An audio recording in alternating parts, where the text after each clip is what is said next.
Hello friends, welcome back to our channel. Friends, మనం ఈరోజు ఈ వీడియోలో వివిధ న్యూస్ పేపర్లో వచ్చిన కరెంట్ అఫైర్స్ అదేవిధంగా జాబ్ అప్డేట్స్ని 1 by 1 పరిశీలించే ప్రయత్నం అయితే చేద్దాం. మీరు కనుక నా ఛానల్ ఇదే ఫస్ట్ టైం చూస్తున్నట్లయితే తప్పకుండా సబ్స్క్రైబ్ చేసుకోండి. అలాగే వీడియోలో ఉన్న ఇన్ఫర్మేషన్ మీకు నచ్చినట్లయితే ఒక లైక్ చేసి మీ యొక్క సపోర్ట్ మన ఛానల్కి అందజేయండి.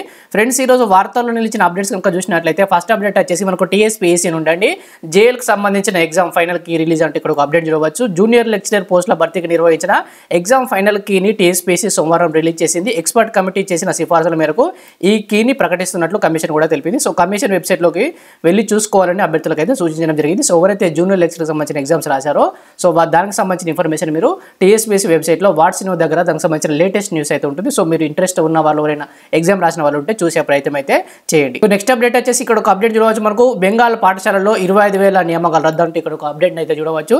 సో ఇది మనకు 2016లోనే రిక్రూట్మెంట్ అయితే జరిగింది. అదేవిధంగా పూర్తి కూడా కావడం అయితే జరిగింది. సో దీనికి సంబంధించిన ఇన్ఫర్మేషన్ మనకు ఆంధ్రజ్యోతిలో అయితే క్లియర్గా ఇవ్వడం జరిగింది. సో ఇక్కడ చూడొచ్చు 25,000 మంది టీచర్లు ఇంటికే 8 ఏళ్లుగా తీసుకున్న జీతాలు కూడా 4 వారాల్లో వడ్డీతో సహా 12% వడ్డీతో తిరిగి చెల్లించాలని కలకత్తా హైకోర్టు ఆదేశించడం అయితే జరిగింది. బెంగాల్ 2016 ఉపాధ్యాయ నియామకాలపై కలకత్తా హైకోర్టు తీర్పు. సో ఇటీవల మనకు ఏపీపీఎస్సీకి సంబంధించిన గ్రూప్ 1 ఎగ్జామ్ కూడా 8 నెలలు డ్యూటీ కంప్లీట్ అయినాక కూడా వాటిని రద్దు చేయడం అయితే జరిగింది. సో 15 రోజుల్లోగా నియామక ప్రక్రియ తిరిగి చేపట్టాలని బెంగాల్ సర్కార్కు ఆదేశాలు కూడా ఇవ్వడం జరిగింది. సో దీన్ని పశ్చిమ బెంగాల్ గవర్నమెంట్ సుప్రీంకోర్టులో సవాల్ చేస్తామని కూడా చెప్పడం అయితే జరిగింది. సో అదేవిధంగా మన కానిస్టేబుల్కి సంబంధించి కూడా ఇంకా చాలా మంది గందరగోళం కూడా ఉంది. రద్దు అవుతుందని కూడా కొంతమంది చెప్తున్నారు. ఇంకా నమ్మకంతో కూడా కొంతమంది అయితే ఉండడం అయితే జరిగింది. సో గవర్నమెంట్ జాబ్ వచ్చిన సంతోషం కూడా కొంతమందికి అయితే లేకుండా పోతుంది. సో దీంట్లో చూసుకున్నట్లయితే పశ్చిమ బెంగాల్లోని జరిగిన ఉపాధ్యాయ నియామకాల కుంభకోణం కేసులో కలకత్తా హైకోర్టు సోమవారం సంచలన తీర్పు వెలువరించింది. మమతా సర్కారు రాష్ట్ర స్థాయి ఎంపిక పరీక్ష ద్వారా 2016లో జరిపిన బోధనేతర సిబ్బంది నియామకాలను రద్దు చేసింది. ఈ తీర్పుతో 25,753 మంది ఉద్యోగాలను అయితే కోల్పోవడం అయితే జరిగింది. సో నెక్స్ట్ ఇక్కడ చూసినట్లయితే ఈ కేసు ఏంటి, ఎప్పుడు స్టార్ట్ అయింది అనేది మనకి ఇక్కడ క్లియర్గా ఇచ్చారు. పశ్చిమ బెంగాల్ స్కూల్ సర్వీస్ కమిషన్ 2014లో రాష్ట్ర ప్రభుత్వ ప్రాయోజిత ఎయిడెడ్ పాఠశాలలో టీచర్ల నియామకానికి నోటిఫికేషన్ ఇచ్చింది. 2016లో నియామక ప్రక్రియ కూడా ప్రారంభించింది. సో 24,640 ఖాళీల భర్తీ కోసం చేపట్టిన ఈ పరీక్షకు 23 లక్షల మంది అయితే హాజరయ్యారట.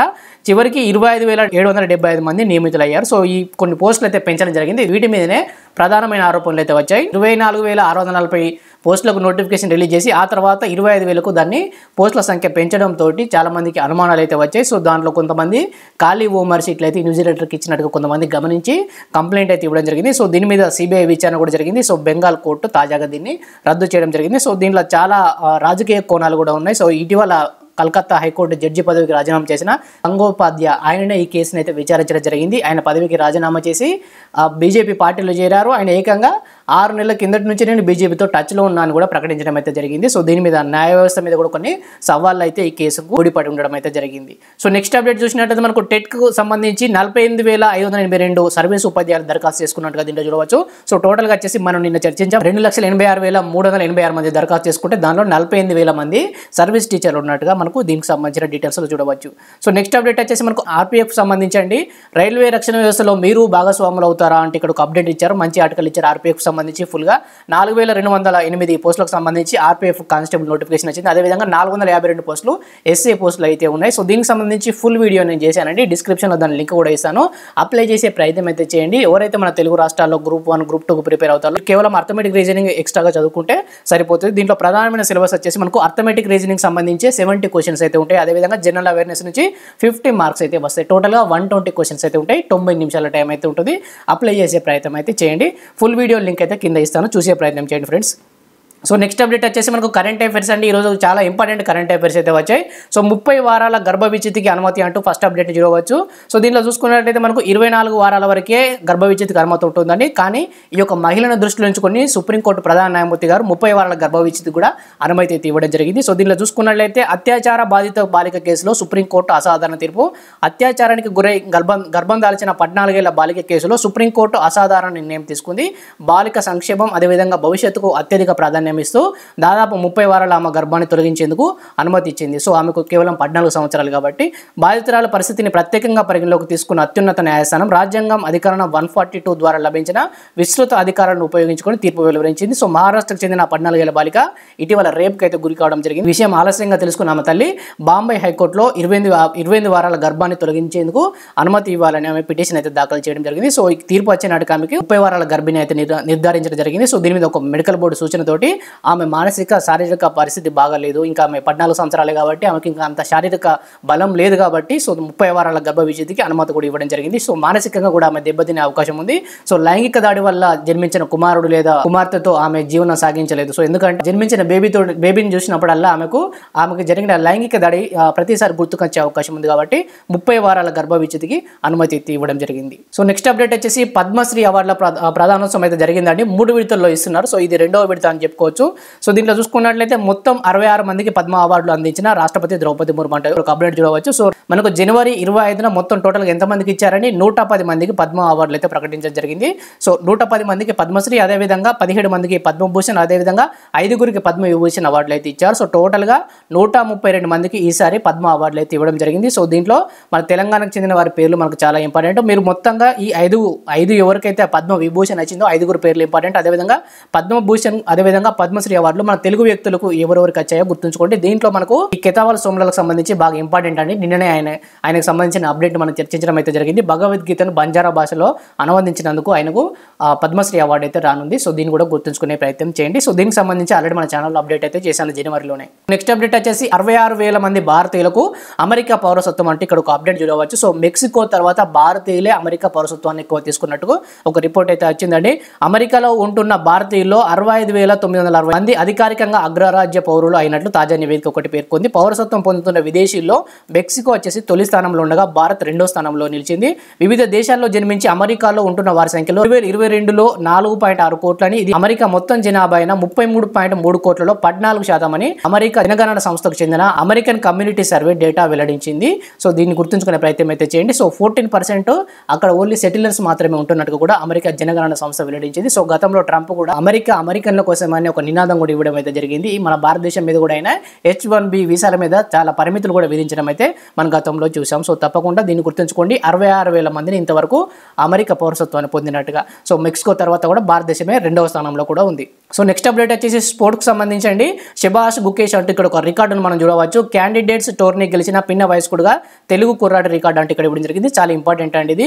17 ఏళ్ల యువ గ్రాండ్ మాస్టర్ దొమ్మిరాజు గుకేష్ ప్రపంచ చదరంగంలో పెను సంచలనం సృష్టించాడు.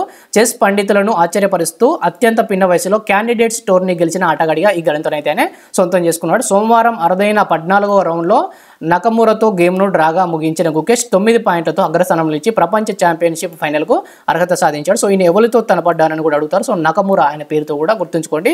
సో టైటిల్ కోసం చైనాకు చెందిన డిఫెండింగ్ ఛాంపియన్ డింగ్ లిరెన్తో ఆయన తలపడినాడు. సో ఇది వరల్డ్ ఛాంపియన్షిప్కి సంబంధించి. అదేవిధంగా విశ్వనాథ్ ఆనంద్ తర్వాత ప్రపంచ ఛాంపియన్షిప్కు అర్హత సాధించిన 2వ భారతీయుడిగా గుకేష్ అయితే చరిత్ర సృష్టించాడు. సో ఈ యొక్క అప్డేట్ గుర్తుంచుకోండి, తప్పకుండా అడిగే అవకాశం అయితే ఉందండి.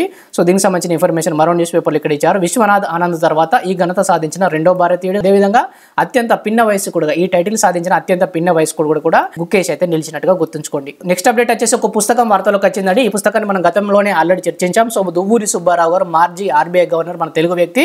సో ఈయనకి సంబంధించి ఒక బయోగ్రఫీని పుస్తక రూపంలో తీసుకొచ్చారు. ఆ బుక్ నేమ్ మనకి ఇంపార్టెంట్ అంటే just a మెర్సనరీ notes from my life and career పేరుతో ఒక ఆంగ్లంలో ఒక పుస్తకాన్ని అయితే రాశారు.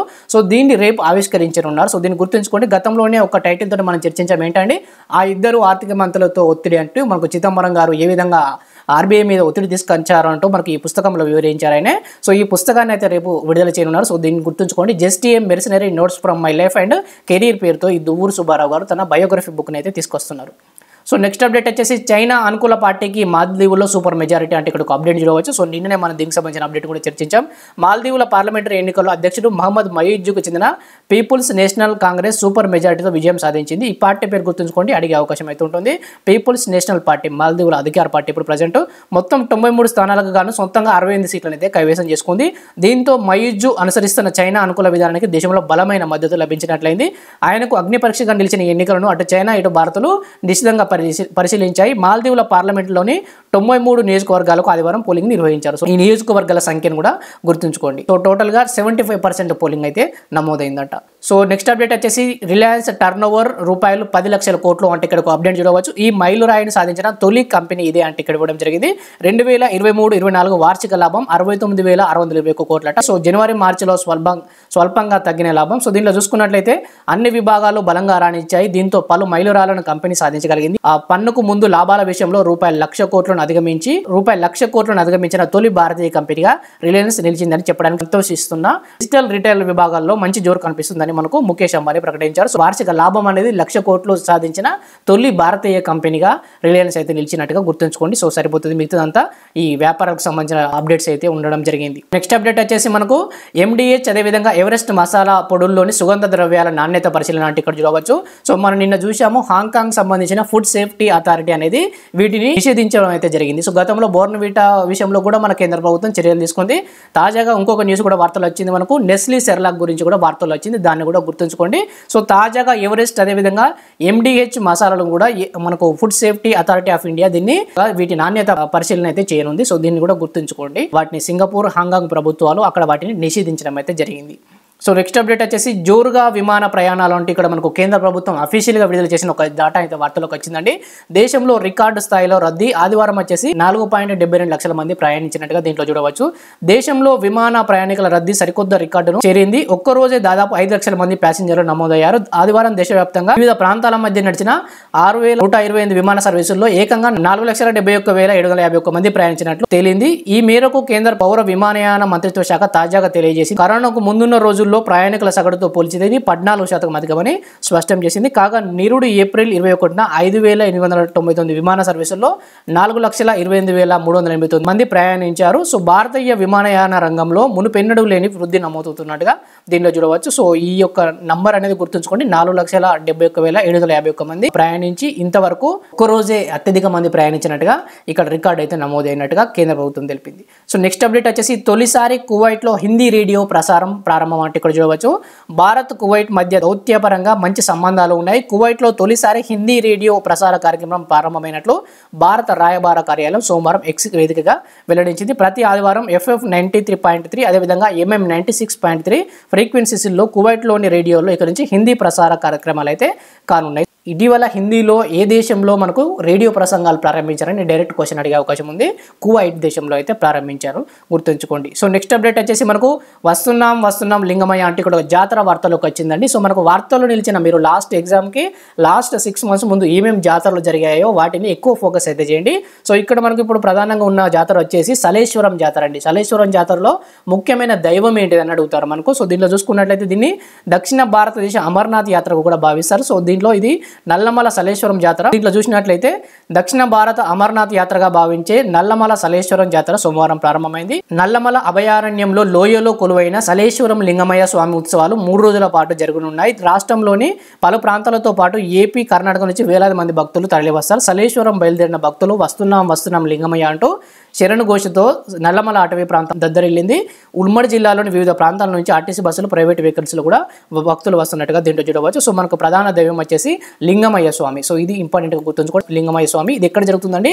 నల్లమల అభయారణ్యంలో అయితే జరుగుతున్నట్టుగా గుర్తుంచుకోండి. సో వార్తలు నిలిచిన ఆ జాతరలు మీరు తప్పకుండా గుర్తుంచుకోవాలండి. సో నెక్స్ట్ అప్డేట్ వచ్చేసి పార్కిన్సన్ డిసీజ్ సంబంధించి కొత్త ఆవిష్కరణ అయితే వచ్చిందండి. పార్కిన్సన్ వ్యాధి చికిత్సలో వినియోగించి neurosmart portable micro electro recording navigation సిస్టమ్ను మన దేశంలో తొలిసారిగా మెడ్ట్రానిక్ ఇండియా ప్రైవేట్ లిమిటెడ్ ప్రవేశపెట్టింది. డీప్ బ్రెయిన్ స్టిమ్యులేషన్ విధానంలో ఈ ఉపకరణం వ్యాధిగ్రస్తులకు ఉపశమనం కలిగిస్తుందట. పార్కిన్సన్ వ్యాధి వచ్చిన వాళ్ళకు హెడ్ అదేవిధంగా బాడీ మొత్తం షేక్ అవుతూ ఉంటుంది. సో వీళ్ళకు మెలనిన్కి సంబంధించిన టాబ్లెట్స్ స్టార్టింగ్లో ఇస్తారు. సో అవి పనిచేయకుండా పోయినప్పుడే ఈ డీప్ బ్రెయిన్ స్టిమ్యులేషన్ అనే ట్రీట్మెంట్ అయితే ఇస్తారు. సో దీంట్లో కొత్త ఆవిష్కరణ మన దేశంలో తొలిసారిగా న్యూరోస్మార్ట్ పోర్టబుల్ మైక్రో ఎలక్ట్రో రికార్డింగ్ సిస్టమ్ను దేశంలో తొలిసారిగా మెడ్ట్రానిక్ ఇండియా ప్రైవేట్ లిమిటెడ్ వాళ్ళు ప్రవేశపెట్టినట్టుగా దీంట్లో అయితే మనం ప్రధానంగా చూడవచ్చు. సో నెక్స్ట్ అప్డేట్ వచ్చేసి అలీగఢ్ ముస్లిం విశ్వవిద్యాలయానికి తొలి మహిళా వీసీ అంటే ఇక్కడ ఒక అప్డేట్ చూడవచ్చు. నయీమా ఖాతున్ను నియమించిన కేంద్రం. సో 100 ఏళ్లకు పైగా చరిత్ర ఉన్న ప్రఖ్యాత అలీగఢ్ ముస్లిం విశ్వవిద్యాలయం ఉపకులపతిగా నయీమా ఖాతున్ నియమితులయ్యారు. సో రాష్ట్రపతి ద్రౌపది ముర్ము ఆమోద ముద్ర అనంతరం కేంద్ర విద్యా మంత్రిత్వ శాఖ ఈ నియామకాన్ని అయితే చేపట్టింది. నయీమా అలీగఢ్ ముస్లిం యూనివర్సిటీకి తొలి మహిళా వీసీ. సో 5 ఏళ్ల పాటు ఆమె ఈ బాధ్యతలను అయితే కొనసాగుతారు. సో ఈమె తొలి మహిళకు కూడా అంటే ఇక్కడ ఇచ్చారు మనకు. సైకాలజీలో PhD పూర్తి చేసిన నయీమా అదే విభాగంలో లెక్చరర్గా 1984లో ఎంపికై ఆ తర్వాత 2006లో ప్రొఫెసర్గా పదోన్నతి పొంది ఇప్పుడు ఇదే యూనివర్సిటీకి తొలి మహిళా వీసీగానైతే ఆమె నియామకమైనట్టుగా దీంట్లో ఇవ్వడం అయితే జరిగింది. సో ఇవి ఫ్రెండ్స్ మనకి ఈరోజు వార్తలు నిలిచిన important education updates. Thank you for watching. Thank you. So వీడియోలో ఇన్ఫర్మేషన్ మీకు నచ్చినట్టయితే తప్పకుండా లైక్ చేయండి ఫ్రెండ్స్. మన వీడియోస్ని ఎక్కువ మంది లైక్ చేయట్లేదు. లైక్ చేయడం వల్లనే మన యొక్క వీడియోస్ బూస్ట్ అయ్యే అవకాశం అయితే ఉంటుంది. యూట్యూబ్లో లైక్స్ అనేది చాలా ఇంపార్టెంట్. సో తప్పకుండా లైక్ చేసే ప్రయత్నం అయితే చేయండి. సో ఫ్రెండ్స్ థ్యాంక్ యూ అందరికీ.